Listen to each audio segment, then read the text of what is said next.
दोस्तों जो कॉमिक्स हम पढ़े हैं उसका नाम है रहस्यमय दूसरा वेताल। ये वेताल की एक्शन और एडवेंचर कॉमिक्स है, तो पढ़ते हैं इसको। रहस्यमय दूसरा वेताल। बहुत बहुत साल पहले योगद्वीप के जंगलों में प्रतिवर्ष प्राणांतक सशस्त्र द्वंद युद्ध हुआ करते थे। इनमें जो भी विजयी होता वह एक वर्ष के लिए जंगल का राजा चुना जाता। 400 वर्ष पहले आदि वेताल ने इन सशस्त्र द्वंद युद्धों में भाग लिया। सब योद्धाओं को हराकर वह जंगल का राजा बना। इसके बाद हर साल सिर्फ कुश्तियां होंगी, युद्ध नहीं। वेताल की जय। द्वंद युद्ध बंद हुए। कुश्तियों में जो जीतता उसे वेताल से कुश्ती लड़नी पड़ती। इतनी जल्दी नीना से बिछुड़कर आना कठिन तो लगा, पर क्या करता, इन स्पर्धा में उपस्थित रहना भी जरूरी है। दादा, अगर कहीं से आखिरी स्पर्धा में वेताल हार जाए तो? नहीं, ऐसा नहीं कहते। वेताल भी कभी हार सकते हैं। जंगल निवासियों को वेताल पर अगाध विश्वास है। स्पर्धाएं शुरू होती है पहले जंगल की हर जाति के वीरों के बीच, ताकि वे अपने अपने प्रतिनिधि चुन सके। फिर इन जातियों के विजय वीर कुश्तियां लड़ने खुले मैदान में एकत्रित होते हैं। वेताल वो देखते ही चारों ओर एकांत सन्नाटा छा जाता है। भीड़ में से कितने ऐसे हैं जो जीवन में पहली बार उसके दर्शन पाते हैं। परिपाटी के अनुसार वेताल के सामने ही प्रारंभिक रस्में पूरी होती है। सर्वशक्तिमान मानव की जय हो। वह शांति और न्याय के पथ पर शासन करे। चारों ओर से वेताल का जय घोष होता है। जो वीर सबको हरा देगा उसे विजेता से कुश्ती लड़ने में 8 दिन बाद लौटूंगा। दर्शक अपने प्रतिनिधियों का हौसला बढ़ाने के लिए चिल्लाते ललकारते रहते हैं। इसी बीच जंगल के दूसरे छोर के पास कैदी जैक भाग निकलना चाहता है। मौका मिले तो भाग निकलूं यहाँ से, तंग आ गया अब तो। मौका पाकर जैक सिपाही के सिर पर वार कर देता है। खट। अब थोड़ी देर में मैं बीच जंगल में पहुंच जाऊंगा, फिर मुझे कहाँ पकड़ सकेंगे। यह कैदियों की पोशाक फेंक देनी चाहिए। इसे पहने रहकर भागना असंभव है। लेकिन भूल हुई, कपड़े उतारने नहीं चाहिए थे। अब इन मच्छरों से वापस भी तो नहीं जा सकता, कुछ उपाय करना ही होगा। आखिरी स्पर्धा में अभी 3 दिन बाकी हैं। गर्मी बहुत लग रही है, इस ठंडे पानी में डुबकी लगा लूं। भगोड़े कैदी जैक को वेताल का लिबास दिखाई देता है। इसी की तो तलाश थी, कपड़े और साथ में बंदूकें भी। उस आदमी के होंगे जो तैर रहा है। तकदीर अच्छी मालूम पड़ती है। अजीब पोशाक है, जैसी भी हो अभी काम तो देगी। अव्वल दर्जे का ठग मालूम होता है। चलो, नकाब भी काम आएगा। मच्छर तो नहीं काटेंगे अब, कौन जाने इस नकाब और बंदूकों की मदद से लोगों को डराकर पैसे भी पा सकूं। अरे, ये जंगली लोग कहाँ से आ गए, क्या चाहते हैं? प्रणाम स्वीकारो वेताल राजा। माबली वेताल की जय हो। आज हमारा आतिथ्य स्वीकार करें। वेताल राजा का स्वागत है। पता नहीं क्या कह रहे हैं। कितना अच्छा होता अगर इनकी भाषा समझ पाता। फिर भी इतना जरूर है कि मेरी आव भगत अच्छी हो रही है। नसीब अच्छा है अपना। शेरा, मेरे कपड़े कहाँ हैं? यहीं तो रखे थे मैंने। वेताल पानी से निकलकर ऊपर आता है। यहाँ तो सब सफाया है। जिसने कपड़े लिए वहीं बंदूकें भी चुरा कर भाग गया है। जितनी जल्दी हो सके अपनी गुफा में पहुंचकर दूसरे कपड़े पहनने होंगे। इन जंगलों की निगाह में इन कपड़ों का असली स्वामी कोई बड़ा लीडर मालूम होता है। कितना आदर कर रहे हैं। सामने से ये कौन आ रहे हैं? सरदार लगते हैं जंगल के। वेताल राजा, आज आखिरी स्पर्धा है। परंपरा के अनुसार विजय वीर आपसे कुश्ती लड़ेगा। हम आपको लेने आए हैं। एक शब्द भी समझ में नहीं आता, न जाने क्या बक रहे हैं। आपकी क्या इच्छा है वेताल राज? बोलते क्यों नहीं है? इनकी इच्छा यही होगी कि चुप रहें। अब समझा, यह चाहते हैं कि मैं इनके साथ चलूं। क्या हर्ज है? राजा के योग्य सम्मान दे रहे हैं। पता नहीं इन कपड़ों का असली स्वामी कौन है। एक शब्द भी नहीं कहा, अब तक गुस्से में होंगे। मेरे पास 2 बंदूकें तो हैं, जरूरत पड़ी तो ये काम देंगी। कितने चुप हैं, हमसे कोई गलती तो नहीं हुई। जैक की समझ में नहीं आ रहा था कि वह क्या करे। अजीब है, एक शब्द भी नहीं कहा। गहरे सोच में होंगे, यह भी नहीं जानते कि किस तरफ जाना है। अभी मुझे क्या करना चाहिए? नाग फंस गया। एक त्रित भीड़ ने बेताल की जय के नारे लगाए। बेताल की जय।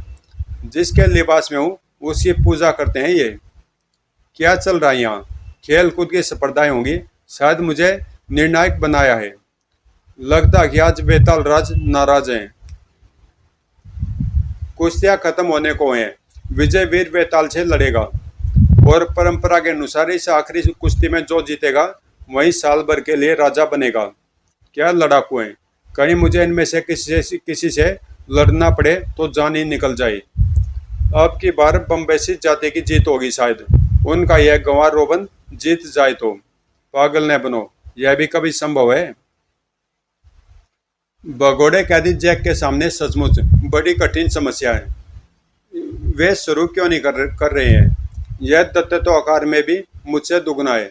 मैंने ये कपड़े पहनकर नाक आफत मोल ली है। यहाँ लोग भी हजारों इकट्ठे हुए हैं।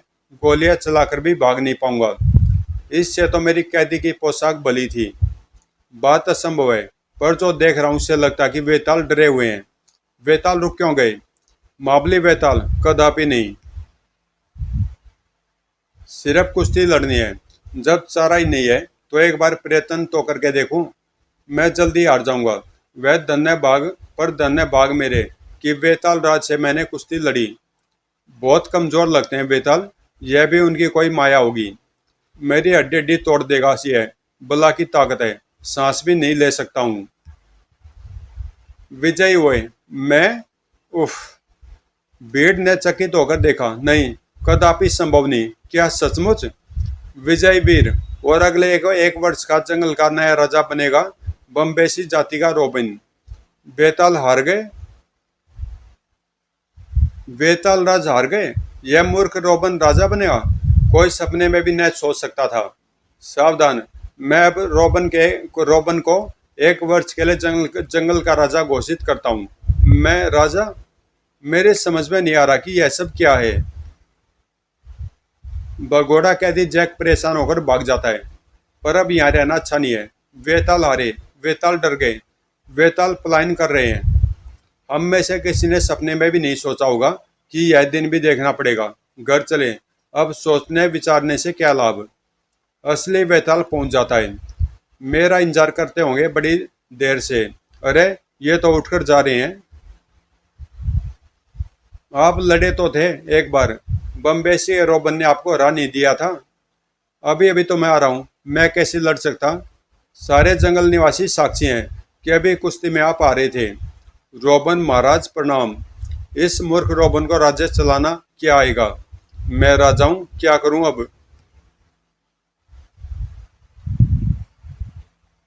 सब मुखियाओं से मेरा यह कहना कि जब तक मैं न लौटूं वे रोबन और दूसरे सब लोगों को यहाँ से कहीं जाने न दे।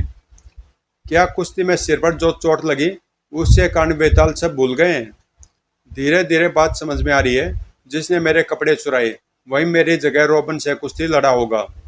इसी बीच भगोड़ा कैदी जैक, देखो तो बेताल राज भाग रहे हैं। हार गए न, मारे शर्म के भागे जाते हैं। कुछ देर बाद, पर अभी तो आप उस ओर गए थे। घूर कर क्यों देख रहे हो? अभी हमने आपको उस ओर जाते देखा था। और अब? बेताल राज, क्या आप सचमुच एक ही वक्त पर दो जगह हो सकते हैं? भूखा कैदी जैक चोरी भी करता है। और कोई होता तो गोली से उड़ा देता। बेताल का कितना पतन हो गया है। भगोड़ा कैदी जैक चोरी और डकैती करता हुआ आगे बढ़ता है। इस लिबास के कारण सब लोग मुझसे डर जाते हैं। पता नहीं किसका है ये। खबर फैलती है, मुर्गी चोर, दुकान लूटी, डाका डाला।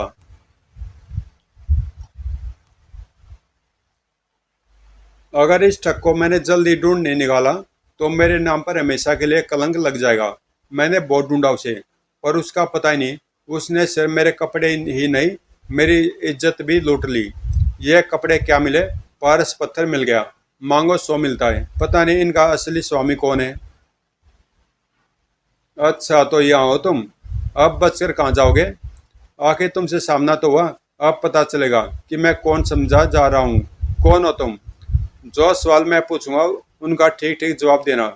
मेरे कपड़े क्यों चुराए तुमने? साफ साफ बता दूं, यही ठीक है। मैं जेल से भागा हुआ कैदी हूँ।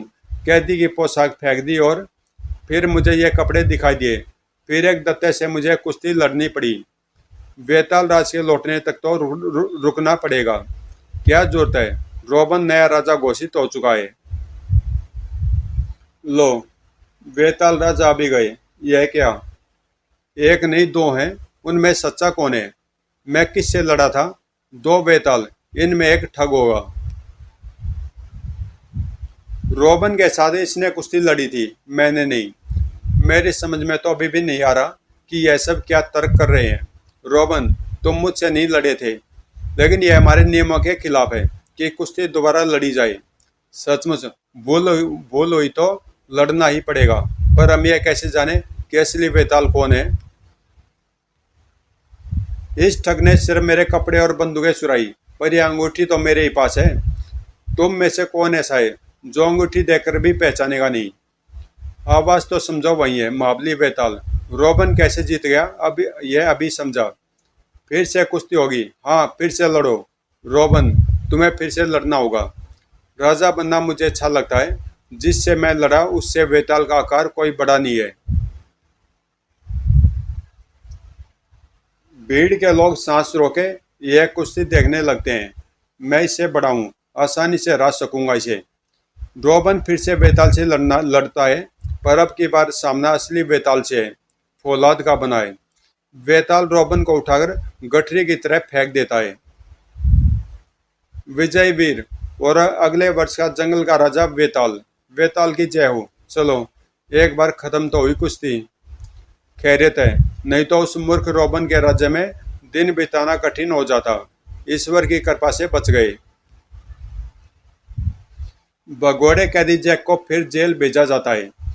बात तो अभी भी मेरी समझ में नहीं आ रही है कि उस नकाब को पहना तो पहले राजा की तरह मेरा सम्मान किया उन्होंने, फिर मुझे एक दत्ते से लड़ने के लिए मजबूर किया, फिर यहाँ भेजा। जैक को अब तक इसका आभास नहीं कि बाघे ने साथ दिया होता तो वह जंगल का राजा बना होता, और थोड़ी देर के लिए क्यों न हो वह महाबली बेताल समझा गया था। एक गिलास दूध। तो इसमें ये एक और स्टोरी दे रखी है बेताल की, तो पढ़ते हैं इसको भी। जंगल के निवासी कहते हैं कि कितनी बार बेताल रात को घने जंगल से निकलकर एक साधारण मनुष्य की भांति शहरों में भी घुमा करता था। यह एक ऐसी रात थी। प्यास लगे शेरा, अंदर चलें। इस कुत्ते के लिए कटोरे में पानी देना और मेरे लिए एक गिलास दूध। दूध? मजाक कर रहे हो? दूध मांगा उसने। हाँ। बच्चा खेलने निकला होगा घर से, थका होगा बेचारा, कोई गोद में लिटा ले इसे। दूध? क्यों मुन्ने, अपने माँ बाप से पूछकर बाहर निकले होने? मैंने ठीक सुना नहीं। जंगल की कहावत है कि जब बेताल की आवाज में गर्मी आ जाती है तो सुनने वाले ठंडे पड़ जाते हैं। बताओ, क्या कहना चाहते हो? कुछ नहीं। बाहर से चीखें सुनाई देती है। मल और डल आज शहर में आ गए हैं, इसी ओर आ रहे हैं। भगवान बचाए उनसे। मल और डल, मुझे जाने दो, सत्यानाश होगा इस जगह का। कौन है ये मल और डल? इस इलाके के अव्वल दर्जे के गुंडे, जो भी सामने मिले उसे तहस नहस कर देते हैं। जान पैरिए तो भाग जाओ। दरवाजे तोड़कर हड़कंप मचाते हुए मल व डल आगे बढ़ते हैं। जगह तो खाली पड़ी है, किसी पाजी ने खबर कर दी होगी कि हम आ रहे हैं। तोड़ फोड़ शुरू करें। चुपचाप हमें रुपया दोगे या तुम्हारी दुकान मिट्टी में मिला दें? नजराना देता हूँ। क्या कहा? इन्हें क्यों पैसे दोगे? ये क्या, किसकी है मजाल? अबे हिम्मत हो तो फिर से बोल। वही है जिसने दूध मांगा था बेचारा। उसे चटनी बना डालेंगे, डॉक्टर को बुलाओ। यह कफन तैयार करें। तू क्या उसे पैसे देने से रोकेगा? वारे बहादुर, मैंने ठीक तो कहा। तू अपने को क्या समझता है? सुनो, मैं पैसे दे दूंगा, यहाँ खून खराबी न हो। इन गुंडों को तुम एक पैसा नहीं दोगे। तेरी यह हिम्मत? टुकड़े कर डालूंगा। ढूम। उफ। अरे देखो तो, आंखों पर भरोसा नहीं होता। मल और डल को बेताल अच्छा सबक सिखाता है। डिशुम। मैंने इन आंखों से 50 आदमियों को इनसे पिटते देखा है और तुमने अकेले ही उन्हें पीट दिया। ग्राहकों पर इस नए आदमी का रौब छा जाता है। एक एक करके सब लौटते हैं। पानी और दो, झाड़ू का इंतजाम करो, फर्श इन दोनों से ही धुलवाऊंगा। बाप रे, इन्हें क्यों होश में लाते हैं? तूफान मचा देंगे फिर से। उठो, हम सब अब यहाँ से फिर भागे। तुम दोनों ने काफी तोड़ फोड़ की है, चलो सब साफ करो। जी जी जी। मल और डल झाड़ू लगा रहे हैं। दूध बहुत अच्छा था, धन्यवाद। मैं अब चलूं? पैसे रहने दीजिए, यह दुकान आपकी है, कभी भी आइए। अजीब आदमी था यह, बच्चे की तरह दूध पी रहा था चुपचाप। मल और डल की कैसी शानदार मरम्मत की उसने। और तो और झाड़ू लगवा दी ससुरों से। भाई मैंने तो पहले ऐसी घटना नहीं देखी। बोले साहब, क्या लेंगे आप? दूध दूध। सब साफ कर दिया हमने, अब जा सकते हैं? हाँ जरूर, पर ठहरो, तुम्हारे गाल पर यह निशान कैसा है? जंगल के निवासी कहते हैं कि कितनी बार बेताल घने जंगल से निकलकर प्रेत चिन्ह है, प्रेत चिन्ह है। एक साधारण मनुष्य की तरह शहरों में घुमा करता है।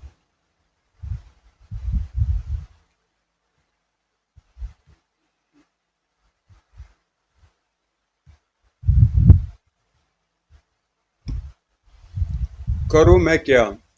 चूहे पकड़ने के लिए मैंने पिंजरा लगा रखा है, पर तू राधा की बिल्ली अभी तक नहीं ले आया। भूल गया माँ, मैं भी राधा की बिल्ली ले आता हूँ। राधा, कुछ दिनों के लिए तो अपनी बिल्ली हमें दे दें, तो चूहों से जान बचे। हाँ हाँ, मेरी पुस्सी को तुम अभी ले जाओ। माँ बिल्ली आ गई, लो। अब हम आराम से सो सकेंगे। अरे देख राजू, चूहे तो धमा चौकड़ी मचा रहे हैं और तेरी बिल्ली का कहीं पता नहीं। वाह, कैसी सौंधी बांस आ रही है, खाने का माल है देखूं। माँ मैं ढक्कन उठा रहा हूँ, देखना एक भी चूहा भागने न पाए। बिल्ली कम वक्त निकम्मी निकली। राजू का पिंजरा भी बेकार साबित हुआ। सुना राजू, उस निगोड़ी बिल्ली को अभी यहाँ मत ला, मैं एक नए ढंग का पिंजरा ले आती हूँ। ये लो, बिल्कुल नए किस्म का पिंजरा है। देखे इसकी चपेट में कितने चूहे फंसते हैं। राजू की माँ ने सोने के पहले सब बत्तियां बुझा दी। संयोगवश राजू के पिता देर से घर पहुंचे। मैं बत्ती नहीं जलाऊंगा, कहीं सब जाग न जाए, चुपचाप जाकर सो जाऊं। आह, मर गया। क्या है? सांप, कुत्ता? ओह। गुरुजी का क्लब। गुरुजी, आपकी लड़िया से तो मेरा टट्टू ही ज्यादा तेज चलता है। ठीक है, लेकिन तुम्हारे घोड़े पर सब लोग सवार होते तो क्या हाल होता? डिंग ना आंखों बालू, डिंग ना आंखों बोलू। एक बार गांव पहुंच जाऊं तो धोबी के गधे के साथ इस घोड़े को दौड़ाया जाएगा। देखेंगे कौन जीतता है। शाबाश, गधे के साथ इस घोड़े का की मैराथन रेस हो जाए। मैराथन कितनी दूर की रेस होती है? 25 मील और 365 गज। इतनी दूरी न बोलू का घोड़ा दौड़ेगा, न धोबी का गधा। कुल 8 मील का रास्ता तय करने में इस खटारे ने 3 घंटे लगाए, लेकिन मजा आ गया। यदि हम मोटर कार में आते तो 15 मिनट में पहुंच जाते। गुरुजी, पेट्रोल से चलने वाली पहली मोटर किसने बनाई थी और कब? जरा सोचने दो। तो दोस्तों, ये ऐसी जनरल नॉलेज की कोई स्टोरी है। इसमें मोटरों के बारे में बता रहा है, कौन सी कब चली थी, कितने घंटे, कितने प्रति घंटा थी। तो ये कॉमिक्स यहीं पे समाप्त होती है। और बेताल की अगली कॉमिक्स है सिंह या प्रेत। तो ये कॉमिक्स भी आपको जल्दी मिल जाएगी। और मिलते हैं किसी अगली कॉमिक्स में।